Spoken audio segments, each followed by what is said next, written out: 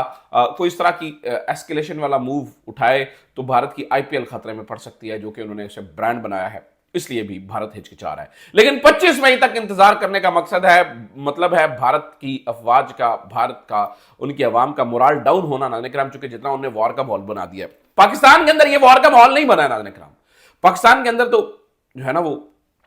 اس وقت بھی عقل مندی کی بات ہو رہی ہے یار کہ جنگ کسی کے حق میں نہیں ہے۔ اب مین وائل ناظرین کرام دو کام ہوئے ہیں، پاکستان اپنا سب سے خطرناک ہتھیار بارڈر پر لے آیا ہے، اور دوسرا D G I S P R کی press conference. D G I S P R کی پریس کانفرنس کے اوپر کافی بیک لیش آ رہا ہے، پہلے اس کو ڈسکس کرتے ہیں اور میں پھر اس خطرناک ہتھیار کے بارے میں آپ کو بتاتا ہوں۔ ناظرین کرام D G I S P R کی پریس کانفرنس میں انہوں نے بہت ساری چیزیں کی، انہوں نے کہا کہ ہم تیار ہیں، ہر وقت ہر جگہ ہر لمحے تیار ہیں، بڑے کانفیڈنٹ نظر آئے، بہت اس پریس کانفرنس میں اچھی چیزیں بھی تھی، لیکن کچھ ایسی چیزیں جو انہوں نے کہیں جو کہ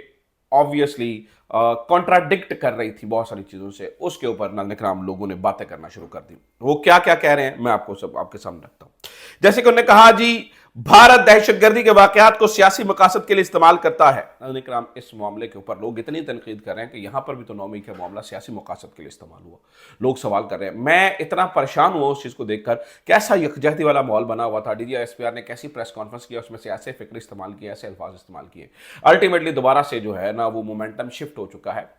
پولیٹیکل سائڈ کے اوپر۔ D G I S P R نے کہا جی جیل میں قید کشمیریوں پر تشدد کیا جاتا ہے، جبری طور پر بیان لیے جاتے ہیں۔ تو یہاں پر بہت سارے لوگوں نے ان لوگوں کے بیان چلا دیے جو کہ جیل کے اندر جن لوگوں کو اٹھایا گیا تھا ان کے 9 مئی کے کیسز میں، اور آپ کو پتا ہے عمران خان کے خلاف بیان لیے گئے تھے، ان لوگوں کو چلا دیا اور کہا کہ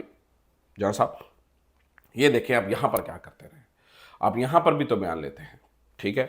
پھر انہوں نے کہا جی پہلگام واقعے پر مودی سرکار پر تنقید کرنے والا صحافی گرفتار، کوئی نہیں جانتا اب یہ صحافی کہاں ہے، ٹھیک ہے۔ تو اس کے اوپر بھی انہوں نے کہا، بلکہ ڈی جی ایس پی نے یہ بھی کہا کہ بھارت اتنا ڈرا ہوا ہے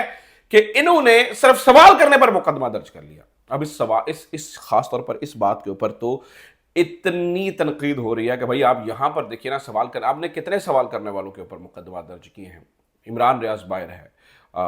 صابر شاکر باہر ہے، آفتاب اقبال باہر ہے، اندر لوگوں کے ساتھ کیا ہو رہا ہے میں بذات خود آپ کو پتا ہے، میں اپنی جو ہے نا I don't want to beat my own drum, لیکن آپ کو اندازہ ہی ہے کہ دیارے یار میں ہم کیا کر رہے ہیں، تو یہ سین ہے۔ پھر انہوں نے کہا جی بھارتی شہری نے سوال اٹھایا تو اس کے خلاف مقدمہ درج، ٹھیک ہے۔ اس کے بعد اچھا بڑی اچھی چیزیں بھی تھیں، انہوں نے کہا جی جو اچھی باتیں تھیں آج کی D G S P R کی پریس کانفرنس میں، انہوں نے کہا فوجی تصادم شروع کرنا بھارت کا انتخاب ہے، اس کے بعد کیا ہوگا فیصلہ ہم کریں گے۔ D G S P R کی بہت واقعی اچھی بات ایسی ہے کہ بھارت شروع تو کر سکتا ہے لیکن اس کے بعد کی چیزیں پھر بھارت کے کنٹرول میں نہیں رہیں گی، ان کے کنٹرول میں نہیں رہیں گی کہ آگے کیا ہوتا ہے، ٹھیک ہے۔ اور یہ چیزیں ہیں ناظرین کرام، اور بھی بڑی ساری باتیں ہوئی ہیں D G S P R کی پریس کانفرنس کے اندر، اور کافی ساری چیزوں کو جو ہے وہ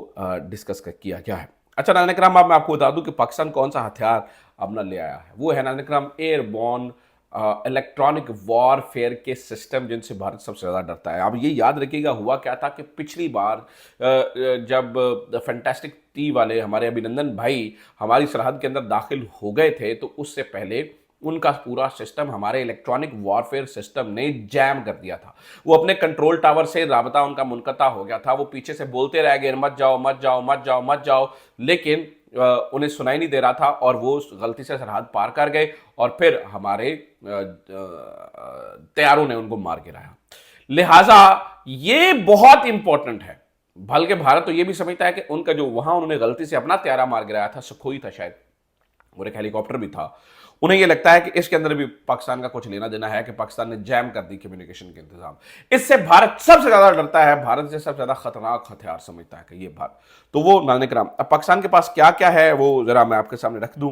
کہ پاکستان دیکھیں پاکستان کے پاس ناظرین کرام اٹلی میڈ ECT 555 ہیں، EW جو ہے نا وہ پاڈز ہیں، اسے کہتے ہیں سیلف پروٹیکٹیو پوڈس. اس کے علاوہ نان کرام چائنیز میڈ KG3006 ہے. اس کے علاوہ 7264 ESM نان کرام یہ بھی ہمارے پاس موجود ہے. اور کچھ ہمارے دفاعی یعنی کہ ریڈار وغیرہ بھی ہیں HQ9, اور اس کے علاوہ کچھ میزلز بھی لگے ہیں FT2000 میرے خیال سے یہ میزل بھی ہیں. تو نان کرام ایک پورا پراپر خوش آمدید کہنے کے لیے, استقبال کرنے کے لیے ایک پورا ماحول ان کو تیار کیا گیا ہے. اللہ تعالیٰ پاکستان پہ رحم فرمائے, اللہ تعالیٰ ہمیں جنگ سے دور رکھے, اللہ تعالیٰ اس خطے پہ رحم فرمائے. لیکن اگر کسی کا جنون ہوا تو مجھے لگتا ہے کہ ہی ول بی ڈیلٹ اکارڈنگلی.